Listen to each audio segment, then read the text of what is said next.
This is Pet Life Radio. Let's talk pets.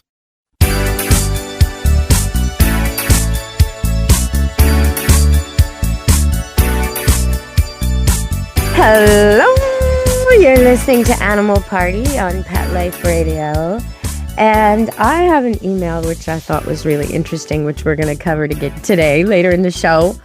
The guy writes, Deb, I hate having to show my empty hands to my perpetually hungry dog like I'm some Vegas blackjack dealer. I love this. This is John Menzies, and that's what he writes. And he sent it at the end of March. So he wants to know, what can he do to make him dog stop tracking him all the time? Please feed me. Please feed me. Do you have a treat? Do you have a treat? Oh, I'm going to fix that in today's show. Yes, I am.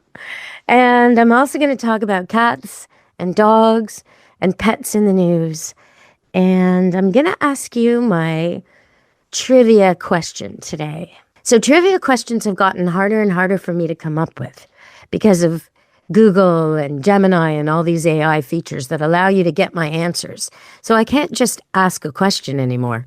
I have to make it something Google can't figure out. So here's one.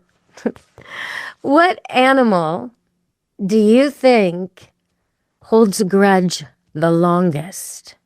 And you can't say your mother-in-law because that's not an animal, although technically yes. But no, you can't say that. No, it has to be an animal. So, like, what do you think? Dogs, cats, wildlife? Think about it. I will tell you later in the show. Now, there's some other ways we know about animal memory, which are really cool.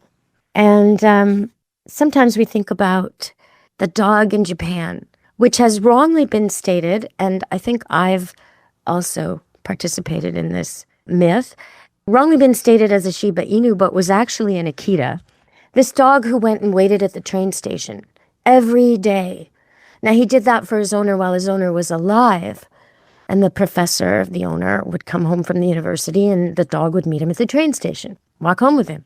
But then the man died and the dog still went to the train station every day for 9 years. So there's a statue of him at that train station in Japan to commemorate this tremendous loyalty of this Akita dog. That's kind of interesting.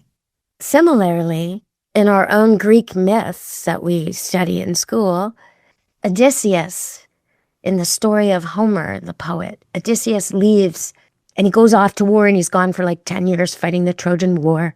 And then it takes him like, I don't know, 7 or 10 or some long time to travel a very short distance to get home again because he made the gods mad and he's cursed and he's sent to an island for years. And anyway, he finally gets back some 20 years later, and he's disguised as a beggar, and he shows up in town, and nobody recognizes him, except his dog. It's actually really sad, because then his dog dies right there. But his dog recognizes him and wags his tail, and that's how everyone knows it's him. So, powerful stories that are actually accurate. And I was thinking about this, and, you know, even though there's a species thing, and I've asked you to consider that for the riddle of the day, which animal do you think holds a grudge the longest? Well, you might think it's your cat or somebody else's cat who just hates your kid because your kid once stepped on his tail, something like that, right? Well, in dogs, breeds are very different. There's a very, very big range in this behavior between breeds. So, for example, if I had Professor Dr. Stanley Korn on the show and someone called in, or when we used to travel together touring with the books, someone would ask, you know, I have a Down syndrome child who's sometimes too rough but loves dogs. What dog would you recommend for me? And he'd always say the same thing, get a beagle, get a beagle, get a beagle. And I'd be like, are you sure? Because it's a very high energy dog, right? They like to escape, and you need a really solid fence, and you don't want fence running, so you need some kind of visual barrier between you and neighbors or passersby. I mean, there's a few things with beagles, and they're extremely food motivated, so you got to watch out for that. That kind of ties in with our email of the day. I hate having to show my empty hands to my perpetually hungry dog like I'm some Vegas blackjack dealer. I wonder what kind of dog that is. It might be a beagle. So anyway, he always recommends beagles because they will forgive and forget. Maybe they remember, because I've noticed a beagle will remember that a squirrel was in a tree here at Camp Good Dog last year when he was here at Easter, comes back this year at Easter, and the same dog is barking at the same tree, and the scent is long gone, and the squirrel is long gone, but the dog thinks it's still there because he remembers finding a squirrel there. So I do think they remember, but they have a forgive and forget attitude about it. Beagles do. Now, pugs, on the other hand, I would suggest don't even remember. Okay, now I'm not slighting the pug. I love a good cuddle with a pug. I've never met a pug I didn't want to greet, and I've never had a bad greeting with a pug, ever. Even in the hospital, even in the vet hospital, when they're not in such good shape, right? When I was a vet tech, even then, all the pugs are always friendly, okay? So, puggy, lovely. But part of that is they really lack in memory. And honestly, I mean, you can love pugs and admit this, that your pug took a long time to learn its name. You can admit that. And you can admit that it took a long time to learn to sit and all the other things that a Jack Russell would learn in less than 15 minutes and need only one review to have permanently locked in its brain. Sit, come, its name, that sort of thing, right? Pug might take 6 months to learn that. And if you didn't review it, it might forget. So there's a dog who forgives and forgets, but can't handle the same kind of pummeling that a beagle can handle. A beagle's a really sturdy dog. So if the kid steps on it by accident, it's probably going to be okay. Smaller dogs might break something, right? If a kid is handling it, the dog is rough and tumble like the kid. But he would never recommend a poodle for this type of situation. Even though poodle's a wonderful dog and super sensitive and able to sense a child's needs, very good for certain kinds of kids and certain service requirements, particularly autistic kids. A poodle has ability to understand and intuit human needs and fit into the human family like a pack in a very eloquent way without much training. So any training you give it is just extra. And so I've trained dogs where they ended up being placed with kids with seizures to detect seizures, things like that. Poodles are great for that kind of precision work, especially when they're respected. But if a poodle is ever disrespected, and a poodle who is mishandled by a rough child will think it's been disrespected, it will never forget that. Its whole life. So when we talk about animals holding grudges, it's not really a grudge. It's a safety memory. You hurt me, I put a fence between me and you. I keep distance. You hurt me, I remember. So it's not so much a grudge. On the other hand, some of these examples I have, where we're going to talk about later when we solve the riddle, the reason we know the animal remembered is because it attacked. Someone wronged it, and a long time later, karma. Yeah, the animal struck back. So we'll talk about that later in the show. We're going to go to a break, and when we come back, I'll solve that dog problem for John Menzies. Stay tuned on Animal Party Pet Life Radio. Take a bite out of your competition. Advertise your business with an ad in Pet Life Radio podcasts and radio shows. There is no other pet-related media that is as large and reaches more pet parents and pet lovers than Pet Life Radio. With over 7 million monthly listeners, Pet Life Radio podcasts are available on all major podcast platforms. And our live radio stream goes out to over 250 million subscribers on iHeartRadio, Odyssey, TuneIn, and other streaming apps. For more information on how you can advertise on the #1 pet podcast and radio network, visit PetLifeRadio.com/advertise today. Let's Talk Pets on PetLifeRadio.com.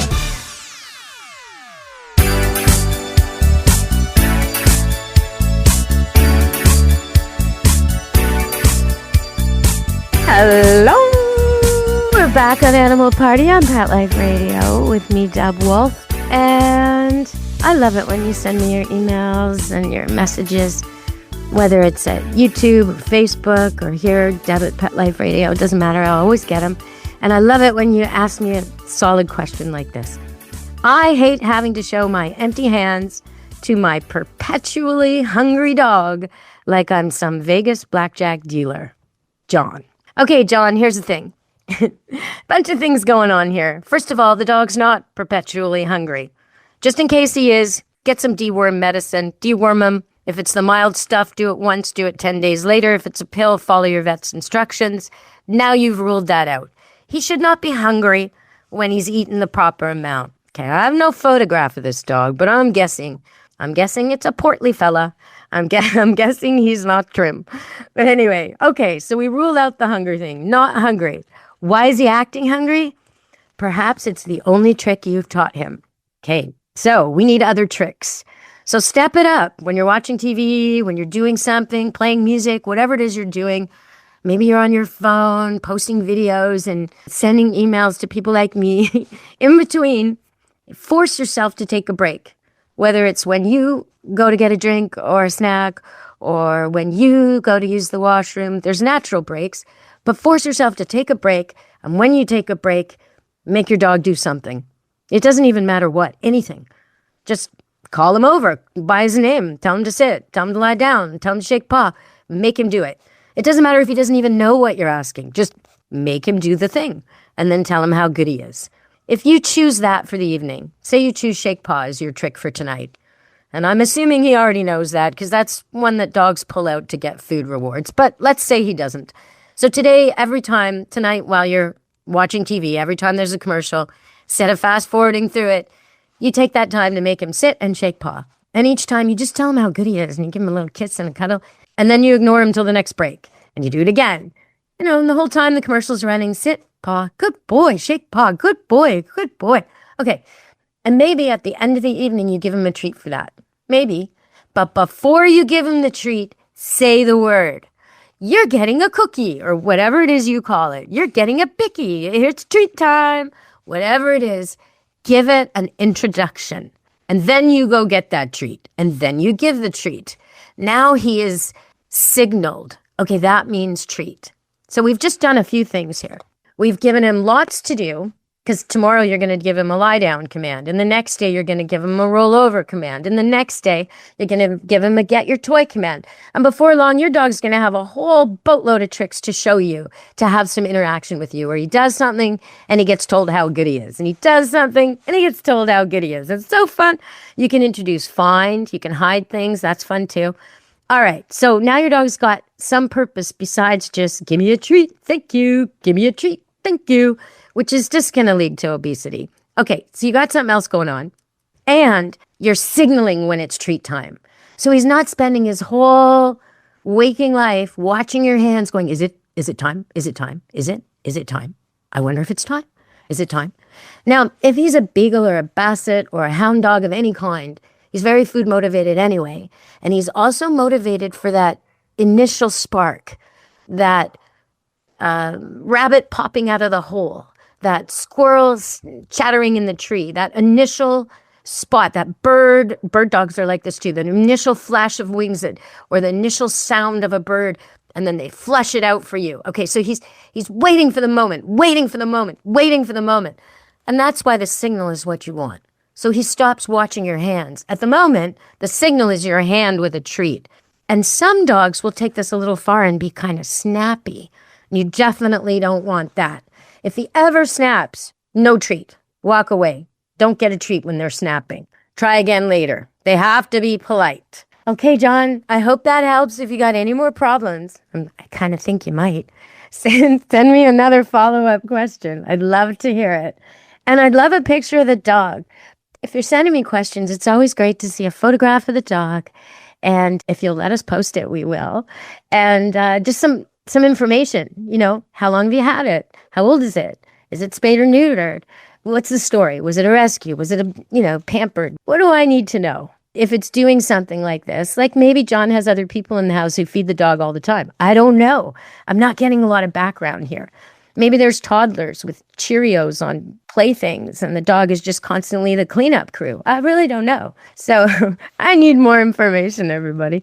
Okay, but for now, I think we've solved that. Now, I was watching TV and I saw an interview with Michelle Pfeiffer, and she was normally I might not watch that. I'm not really interested in celebrities and their projects. And when they do these talk shows and they just sort of, I guess they're obligated to promote the project, so they just plug it. I usually fast forward through that part. But she started talking about wolves on a set she was working on. So wait a minute. Okay, pause, stop fast forwarding, rewind, listen to this. All right, so here's what she said, which is like so wrong. Wrong. Sorry, Michelle, but you are wrong. They were wrong. They told you wrong. All right, so Michelle Pfeiffer said she was on this set where they work with wolves. And the wolves are a little bit dog, but mostly wolf. And they train them, and they're big, tall. They sort of look like big, tall huskies or big, tall German shepherds, but very, very big, very tall. Anyway, so she wanted to meet one of the ones that she's working with on set. And she asked the trainer, can I go pet it? Can I go talk to it? And the trainer said, yes, but you're not wearing leather, are you? And so Michelle Pfeiffer asked, well, what would be the problem with leather? And the trainer said, oh, it makes him sad. Okay, so this made the conversation that I overheard that was played on TV steer toward why a wolf would be sad about the killing of another animal and why he might think Michelle Pfeiffer or anyone wearing leather was perhaps a killer if they were wearing leather. Some kind of vegan idea of animal behavior that doesn't really match up. So here's why that's wrong. The reason a dog or a wolf or any animal would react to something like that, any carnivorous animal who also hunts and doesn't mind cows being killed or squirrels or rats or whatever a deer, whatever they might eat, it doesn't mind this. It doesn't mind the smells of hides and other things associated with its main source of food and how it survives. Obviously, right? Why would it be upset by a person wearing leather? Well, because somebody somewhere wearing leather did that animal wrong, or did a wrong to an animal while it witnessed it, or it heard about it, or it saw it, or it felt it, or it was in the same area, and the vibes were all there. Yeah, that's what happens. It's not a grudge. It's not the fear of a hunter. No, respect for a hunter would be a wolf's attitude. No. What it is somebody wasn't right with that animal, and that person wore leather. So I've had this before. I had a German Shepherd who was afraid of anyone with a hat because a trainer had used an electric shock collar on him improperly while wearing a baseball hat. Well, you can imagine trying to walk that dog if you're the new owner and you're in a park and he's scared and reacting and aggressive and cagey with every person you meet wearing a baseball hat. Good Lord, that's tough. So they hire someone like me to put the hats all around the ground and train the dog to be chill around hats and wear the hat myself and even have the dog wear the hat and have its favorite people wear the hat until it gets it through its head that hats aren't the problem. That particular man was the problem. People with hats are all right. So that's what I did with that dog and many, many others. All right, Michelle, so hopefully you'll be better informed, and I wish these trainers understood the animals they were working with just a little better. We're going to go away to break, but when we come back, I will solve the riddle, and also I want to talk about Manatee. Okay, stay tuned on Animal Party, Pet Life Radio. We wear fur, and we're damn proud of it. What? And our 4 legs. And our tail. And we go to the bathroom outside. Well, we may not be too proud of that. Sniff around, then mark your spot right here. Pet Life Radio. Let's talk pets. Let's talk pets Let's talk pets on Pet Life Radio. Pet Life Radio. PetLifeRadio.com.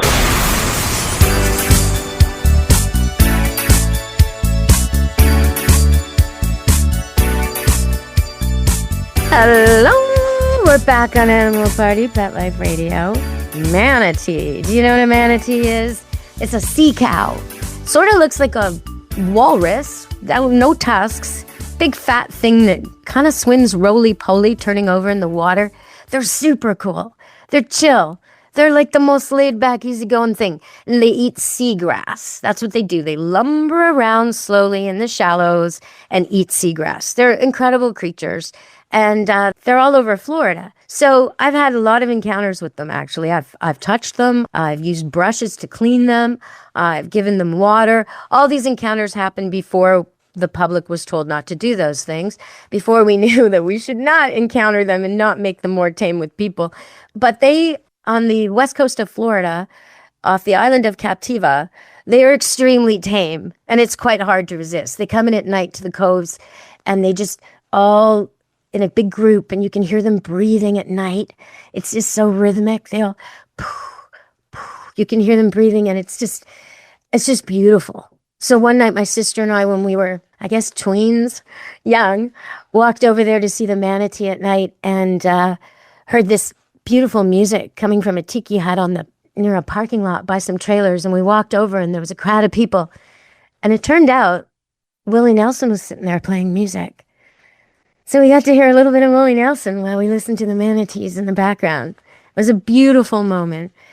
But why am I mentioning all this? Well, they are an endangered species, and they get hit by boats all the time. And the fertilizer runoff kills the seagrass they depend on. So like 1,200 were lost in one go because of that last year. And what's happening now with the change in the laws in the Endangered Species Act in the United States is it raises the burden of proof on pollution. And so the economic impact is now considered more important than the value of animals, whereas before this law is about the absolute opposite.